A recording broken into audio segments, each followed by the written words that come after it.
Brady List officer with multiple sex assault allegations, a false arrest, and documented lies. As you watch, two things. First, a warning. This is not easy to hear. And two, ask yourself, why would Phoenix police keep this officer on the force? When we first showed you Anthony Armour walking into federal court, we didn't fully tell you why. It's the opening day of a trial, and Armour's here because of a lawsuit from this woman, Jayana Anderson.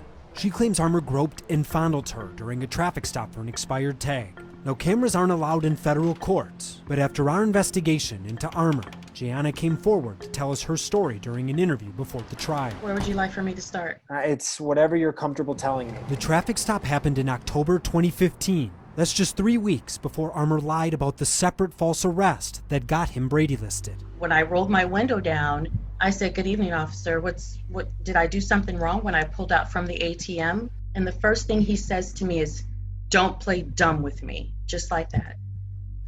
And it was at that point, one of the first points of that night, that I realized I've lost control. Something's not right here. When he told her to get out of the car, she asked to see a supervisor. And even before I could get done saying supervisor, I don't need my supervisor. Just get out of the damn car. Gianna then says she tried to start recording on her phone, but Armour grabbed her wrist, stopped her, pulled her out, handcuffed her. She says she screamed out to someone walking by to ironically call the police. And he said to me, almost with his teeth like cringed, "How are you going to call the damn police on the police?" I just started crying.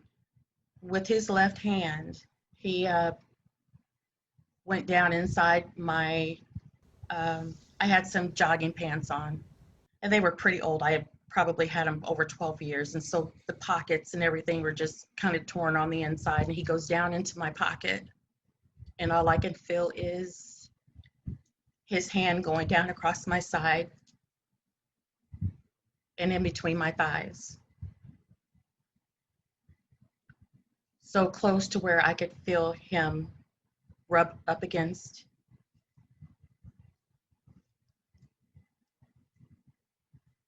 Rub up against my private parts. And I just remember being told to shut up in almost a whisper. And then he comes back up and he goes up underneath my t-shirt and starts groping and fondling my left breast.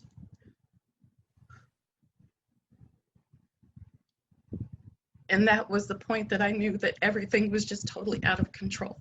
Gianna says she had a panic attack and passed out. And it was almost like like you're watching a movie, and I just started, all of my memories of my life just started playing. I could see my kids, I could see my mom. While on the ground, she says Armour took her phone, snapped 2 photos, one with later arriving officers standing above her, another of these firefighters. Gianna believes Armour took these photos as intimidation. He has no respect for any woman's life. And for him to be able to get away, someone is covering, someone is hiding. We also obtained this internal memo showing Armour was accused of another sex assault in 2010 by a fellow Phoenix officer. She claimed after drinking, she woke up at a party at a friend's house with Armour having sex with her. We learned the officer felt pressured by Phoenix not to file a criminal case, and the department did not sustain an internal investigation. How good are police departments at handling these cases? Good, bad, very bad? They're terrible. Andrea Ritchie is a nationally recognized police misconduct attorney, researcher, and author. Police departments are terrible at investigating themselves when it comes to any kind of offense. They're particularly terrible at investigating themselves when it comes to offenses of sexual misconduct and sexual violence. Back to the memo. It's clearly labeled allegation sex assault. And Phoenix police initially confirmed the memo in a statement saying, quote, a female officer filed a complaint saying Armour sexually assaulted her. But then, a day later, sent a new email with a, quote, clarification. The claim did not involve sex assault. The female officer filed a complaint that Armour had an inappropriate sexual interaction with her. Do you think that is an accurate portrayal of the allegation? A man is having sex with a woman while she's sleeping. Inappropriate sexual interaction. Absolutely not.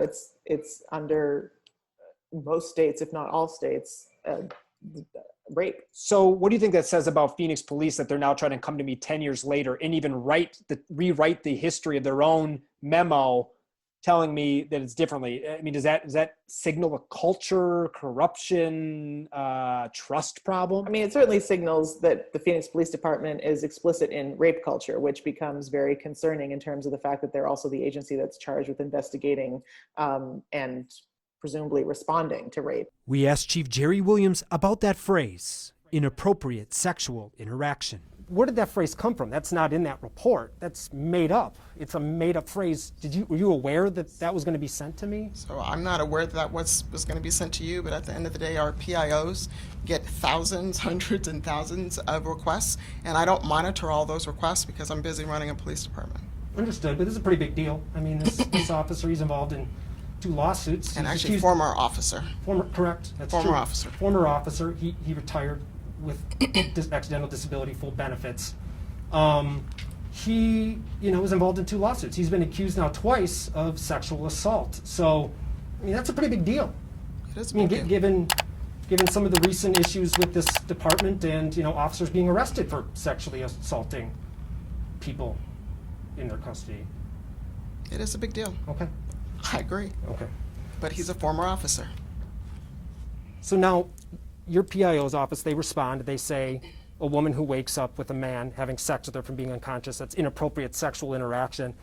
I've spoken to some of I interviewed on TV, I've spoken to others. Advocates really worry that sends a really negative message to potential victims and survivors about trusting Phoenix police with their rape allegations or their sex assault allegations. So is that a question? It is. Do you think because that's... Because the way I look at it, Dave, we do treat sexual assault seriously. We have an entire family investigations bureau that we have. You're talking about a case that happened back in, you're saying 2015, back before Jerry Williams was a police chief. I would hope that in spite of this discussion that we're having right now, that people still know that we're still showing up to calls for service, that we're still taking sexual assault seriously. And when people bring behavior to my attention, I am absolutely going to address it. Now back to Gianna's trial. During the traffic stop, there was no body camera. Police didn't subpoena surveillance video from nearby businesses, didn't interview potential witnesses. So entering trial, the evidence was Gianna's word versus Armour's word. But on the stand, under cross-examination, Armour made a stunning admission. For years, he secretly recorded contacts with women on his personal phone and did record Gianna's stop. This is a former police officer who has been credibly accused of sexual assault by numerous women. He's been credibly accused of abusing his power and treating women disrespectfully. And now we hear for the first time at trial under oath that he has recordings of other women on his phone, that those recordings not only have never been impounded into evidence, but were never deleted. Steve Benedetto is Gianna's lead attorney. He says the admission was shocking because there was a criminal investigation of Gianna for the stop, a criminal investigation of Armour, and an internal investigation for the sex assault allegations. But Armour never turned over the alleged audio recording, never let anyone know it existed. That there may be hundreds or thousands of recorded stops and interactions with women who later were convicted or pled guilty to offenses based on Officer Armour's testimony, and they never knew that recording existed. Without video evidence that Phoenix failed to get, without audio evidence that Armour hid, and without witnesses, Gianna lost the trial. The jury found her side did not prove Armour sexually assaulted her. The court records show there was a lot the jury didn't get to hear or know. Here's some of what the judge did not let into the trial. Armour is a documented liar on the Brady list for a false arrest. Another woman, the Phoenix officer, also accused him of sex assault, and she was willing to testify but was not allowed. And about the recordings, Gianna's team wasn't allowed to press Armour about keeping the evidence secret or how he broke policy by recording women on his personal phone. Not surprisingly, Right. Gianna is appealing. The system is so corrupt that they don't care what they have on the street, and that's obvious. One more thing. After the trial, Phoenix filed a motion demanding Gianna pay $230,000 for the city's legal fees. Think about that. Think about why they did it, what message they're trying to send to victims of police misconduct. Now, full disclosure continues after the break with a final look at why fixing this has taken so long.